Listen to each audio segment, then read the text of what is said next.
Moçada, vamos lá então. Bom, boa noite aí a todos. Desculpem aí, mas eu não estava, não sei se é o sinal aqui da minha internet, estava tendo dificuldade em acessar aí as nossas aulas de hoje. Bom, estão me ouvindo bem, né? Boa noite, professor. Estamos ouvindo sim. Boa noite. Estão conseguindo me ouvir, né? Beleza, então vamos lá. Moçada, parece que houve uma alteração aí no planejamento, né? A gente, na verdade, é o último encontro nosso aí do terceiro bimestre, porque nós teremos aí a semana que vem uma semana jurídica online, e depois na outra semana, semana do dia 14, já começa as nossas provas, tá? Então, hoje eu vou só terminar aqui a dosimetria da pena, né? As causas de aumento e as causas de diminuição, que é a terceira fase da dosimetria da pena. Mas antes de eu terminar a matéria da nossa provinha aí, eu queria só tranquilizar vocês, né, para dizer, primeiro que a matéria da prova, né, a matéria da nossa prova, né, a matéria da prova começa lá na multa, né, e a dosimetria da pena, tá? Então, a gente vai fazer uma prova sobre a pena de multa e a dosimetria da pena que a gente começou a falar com vocês aí, tá bom? A nossa prova vai ser semelhante, né? A prova vai ser semelhante, como foi lá no primeiro, semelhante àquelas, né, do primeiro semestre, para vocês ficarem tranquilos aí. Eu vou disponibilizar os exercícios, provavelmente o exercício, na semana que vem, tá? Durante o simpósio, aí, durante a semana jurídica, né? Vou deixar para vocês já lá, para vocês me encaminharem no dia da nossa prova, a partir do dia 14. Tudo bem? Alguma dúvida, algum questionamento, né? Vou deixar lá uma prova para você fazer e me encaminhar, né? Você vai ter que me encaminhar no dia, né? Até o dia da prova, não precisa ser no dia, né? Até o dia da prova pelo sistema tá bom? Pelo sistema Moodle. Avise o pessoal aí, né? Que ainda está se debatendo com isso aí, tá bom? E aí vocês vão me encaminhar lá até o dia da prova pelo sistema Moodle. Como eu fiz da outras vezes, eu vou disponibilizar bem antes para que vocês fiquem tranquilos lá no tocante à realização da atividade, né? Na verdade, não seria nem bem uma prova, né? Mas um trabalho, uma atividade que você vai fazer para me encaminhar lá, tá bom? Então, para a gente finalizar o nosso bate-papo aqui, né, desse terceiro desse terceiro bimestre, a gente precisa concluir com vocês aqui a dosagem, né, a dosimetria da pena. Então, só para a gente retomar, o juiz, quando vai individualizar a pena, necessariamente o Código Penal, mas antes do Código Penal, a própria Constituição Federal, né, lá no artigo 5º, no princípio da individualização da pena, né, e também o Código Penal, lá no artigo 68 do Código Penal, traz um critério que a gente já sabe, esse critério de dosimetria da pena se chama critério trifásico, né? Esse critério trifásico, o juiz vai avaliar entre a pena mínima e a pena máxima, né? E, consequentemente, ele vai aplicar, dentro de limites impostos pela lei, a pena que, pelo menos, seria mais justa, né? E razoável para o caso concreto. Lembrando que a pena tem dupla finalidade, né? Ela tem finalidade tanto de prevenção, né, quanto de ressocialização, e é nesse contexto que nós pensamos aí, de uma certa maneira, dentro da ideia da dosimetria da pena. Eu falei para você, né, até disponibilizei lá um materialzinho e falava para você assim, né, o juiz, quando começa aplicando a pena, ele parte lá, né, do delito simples ou do crime qualificado, sempre da pena mínima, né? E para verificar se a pena vai ficar no mínimo legal, ele analisa na primeira fase da aplicação da pena, na pena base lá, as chamadas circunstâncias judiciais. E nós sabemos que são 8, né? 8 circunstâncias judiciais que estão descritas lá no artigo 59 do Código Penal. Havendo circunstâncias judiciais desfavoráveis, o juiz vai aumentar um pouquinho a pena, ou, não havendo circunstâncias desfavoráveis, a pena base permanecerá no mínimo legal. Na segunda fase, ele vai olhar primeiro se tem alguma coisa que atenua a pena, né? E eu falava para você que quando a gente fala de atenuante da pena, artigo 65, artigo 66 do seu Código Penal. 65, 66 do Código Penal. E lá você vai encontrar, né, a confissão, a menoridade relativa, né, o jovem que tem entre 18 e 21 anos, né, a reparação do dano, né, ou qualquer outra causa que o juiz entenda relevante para atenuar a pena. Nessa segunda fase, o juiz também vai avaliar as que agravam, né, ou agravantes a pena, né, que está lá no artigo 61 ao 64 do nosso Código Penal, né? O que agrava, né? Eu falei na aula passada para você que uma das agravantes mais prejudiciais ao réu é a ideia da reincidência, né? Lembra disso, né? 61, inciso 1º do Código Penal, né? Quando o sujeito já foi condenado definitivamente e, eventualmente, ele vem a cometer um novo delito dentro de um espaço de tempo, né? Já que eu falei para você também que a reincidência não pode ter efeito eterno, né? A reincidência não pode ter efeito indeterminado. Então, a reincidência também, nos termos da lei penal, nos termos da Constituição, ela também tem um limite definido em lei. Bom, e aí, a última fase da dosagem da pena, na terceira fase, é interessante, porque não tem um artigo, só um artigo do Código Penal que fala o quanto aumenta, ou o que aumenta e o que diminui. As causas de aumento e de diminuição da pena, que estão lá na terceira fase, elas estão tanto na parte geral do Código Penal, como lá no capítulo que fala dos crimes, como a gente chama isso de especial. Por exemplo, quando o crime é tentado, né, quando há uma tentativa, isso é uma causa de diminuição. Por que é uma causa de diminuição? Porque o artigo 14 fala que a pena será diminuída de 1 a 2/3. Então, o próprio dispositivo da lei fala de quanto será diminuído. Da mesma maneira que quando o sujeito comete um furto noturno, durante o período da noite, né, você vai perceber lá no artigo 155 do Código Penal, que lá aumentará a pena, porque o próprio tipo penal do furto permite que isso aconteça. Então, muitas vezes, essas causas de diminuição e essas causas de aumento, é nesse momento que a pena pode ficar abaixo daquele mínimo legal, ou a pena pode ficar acima do máximo legal. Então, é nesse momento, na terceira fase da dosimetria da pena, que o sistema penal brasileiro permite essas situações.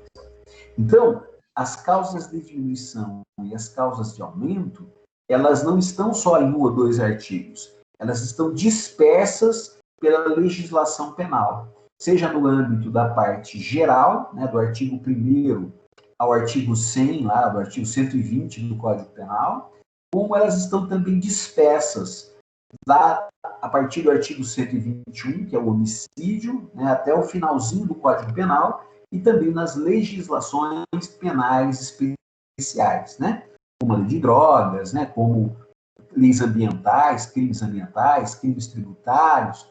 Lá a gente, todas as vezes que a gente se deparar com uma situação lá que fala diminui de tanto a tanto ou aumenta de tanto a tanto, esse diminui de tanto a tanto ou aumenta de tanto a tanto, isso deve ser avaliado pelo juiz sempre na terceira fase de aplicação de pena, e aí o juiz poderá reduzir a pena, né, muito ou não, né, abaixo do mínimo legal, ou eventualmente acima do máximo legal.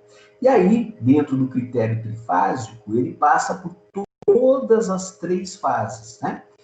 E depois, Cláudio, chegando aí, ele vai chegar a um cálculo aritmético, né? Uma reclusão de 4 anos, 6 anos, 7 anos, 8 anos, né?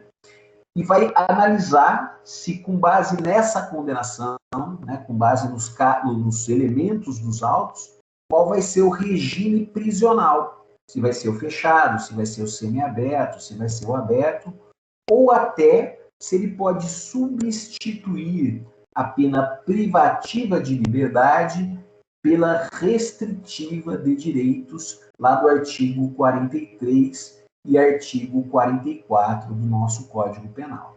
Então, nesse sentido, o juiz, como aplicador, né, como aplicador da lei, ele deve seguir esse critério. Uma das perguntas que você poderia me fazer é o seguinte: Cláudio, quando o juiz não obedece, ele não faz isso de maneira adequada, primeira consequência, a sentença dele, na verdade, não é devidamente fundamentada.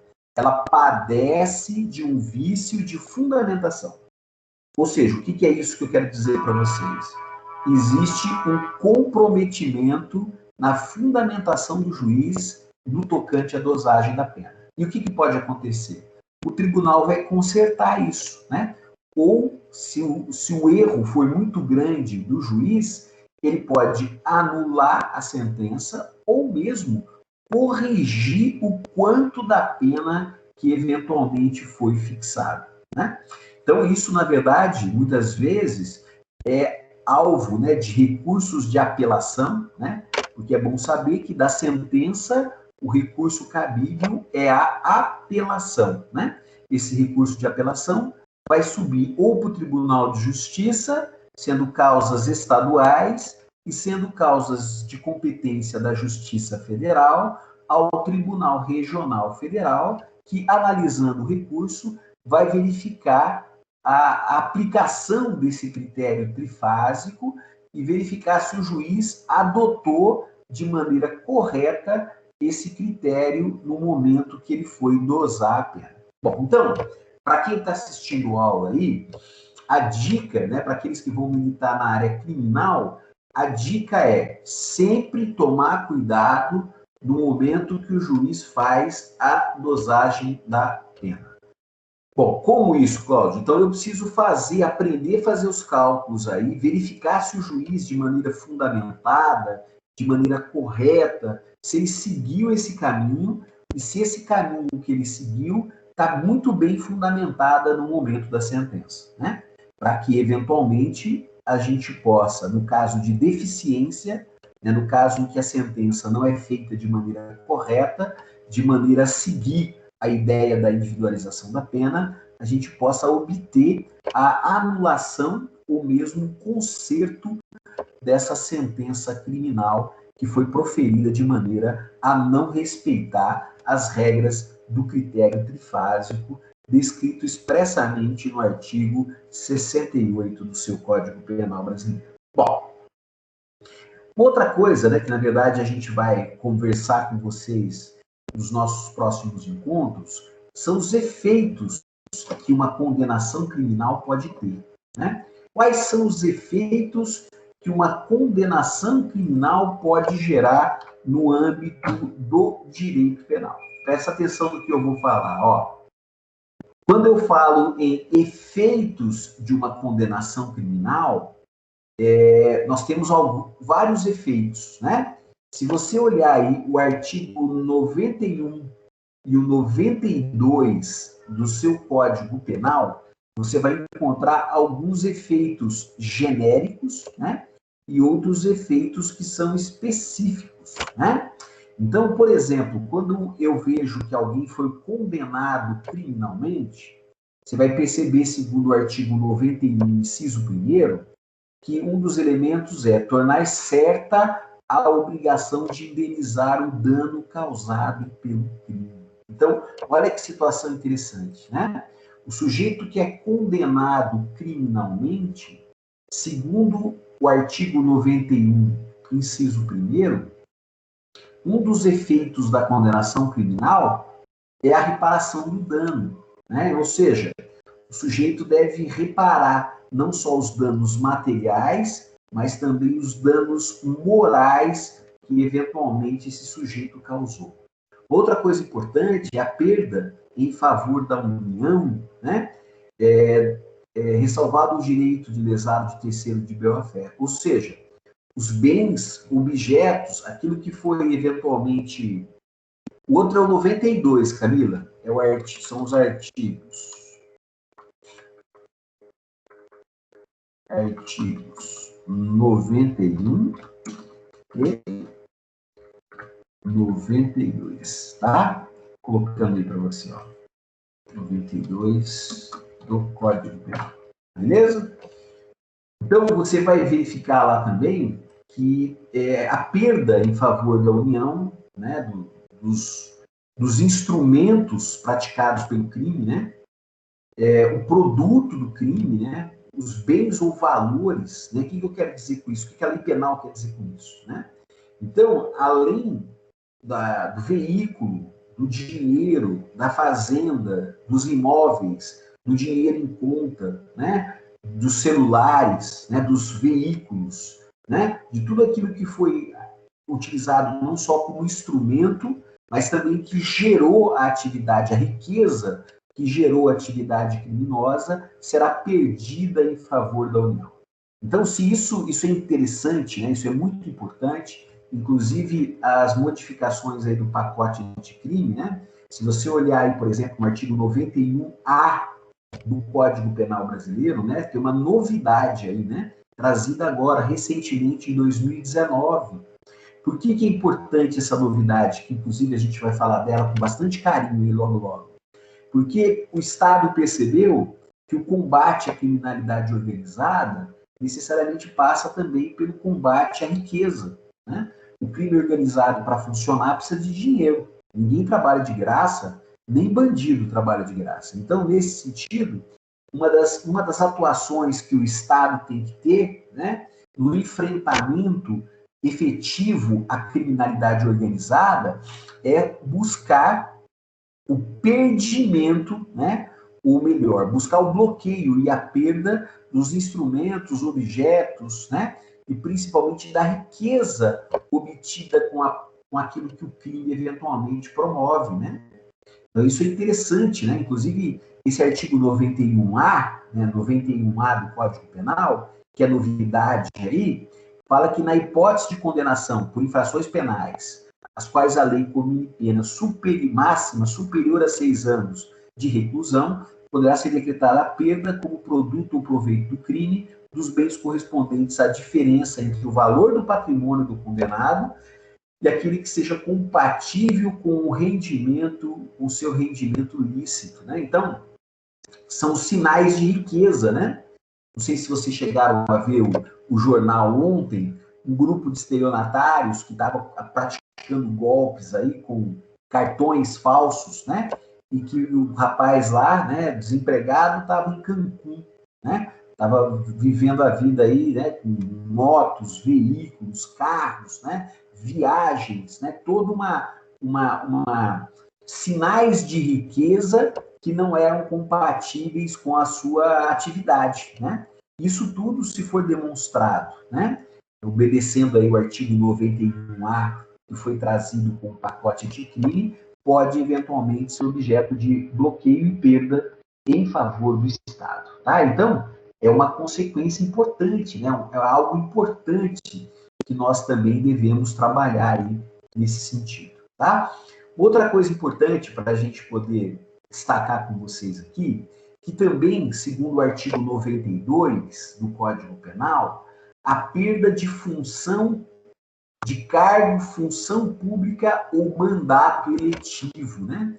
Então, eu estou falando aqui do servidor público que é condenado criminalmente, aquele que desempenha uma função pública ou mesmo aquele que foi eleito, né? Um vereador, um deputado, um senador, eventualmente, né? Lógico que isso tem todo um procedimento adequado, né? Esse pessoal tem foro privilegiado, né? Necessita de toda uma obediência a regras diferenciadas, mas, eventualmente, como efeito de uma condenação criminal, uma das consequências que eu quero que você fique esperto é principalmente a perda do cargo público, no caso do funcionalismo, tá bom? Outra coisa importante, né, é também a perda do poder familiar, né? Se você olhar o inciso 2º do artigo 92, né, dependendo aí dos crimes relacionados à violência doméstica, também pode gerar problema. A inabilitação para dirigir veículos, né? Então tem toda uma situação, além, né, que é importante também dizer para você, do próprio artigo 15 da nossa Constituição, né? O artigo 15 da nossa Constituição também fala da suspensão e da perda dos direitos políticos em caso de condenação criminal, né? O sujeito que é condenado criminalmente não pode ser candidato, né? Lógico que essa condenação tem que transitar em julgado, né? Ela tem que se tornar definitiva, não é só responder processo como regra, né? Essa condenação, tornando-se definitiva, pode ocorrer a perda não só da função pública, mas também daquele que desempenha mandato eletivo. Vereador, prefeito, governador, né? Nós estamos vendo aí no Rio de Janeiro, né? Parece que o Rio de Janeiro tem lá na verdade, sei lá, né? Uma situação que a gente não consegue explicar, né? Eu estava lendo aqui esses dias, parece que 6 ou 7 dos últimos governadores, 5 foram presos, né? É uma situação horrível, né? E o governador lá do Rio também afastado das suas funções, mas ele está afastado lá, né? O governador do Rio de Janeiro, além da prática do crime, ato de improbidade, tá? São coisas diferentes, né? O ato de improbidade é lá na ação civil pública, né? Ele está afastado em razão, me parece, de uma ação civil pública. Mas também pode ser afastado criminalmente, né? Até eu não sei, parece que nesse caso no governador do Rio, parece que tinha mandado de prisão, né, em relação a outras pessoas, e ele não foi preso, mas foi afastado em razão de medidas cautelares, né, de medida cautelar de afastamento do cargo. Bom, então, a ideia, na verdade, é essa, tá? É isso que eu tinha para falar para vocês hoje aí, e estou aberto a dúvidas, a perguntas, né? Vocês têm dúvida, alguma questão para me fazer? Estou aberto aí.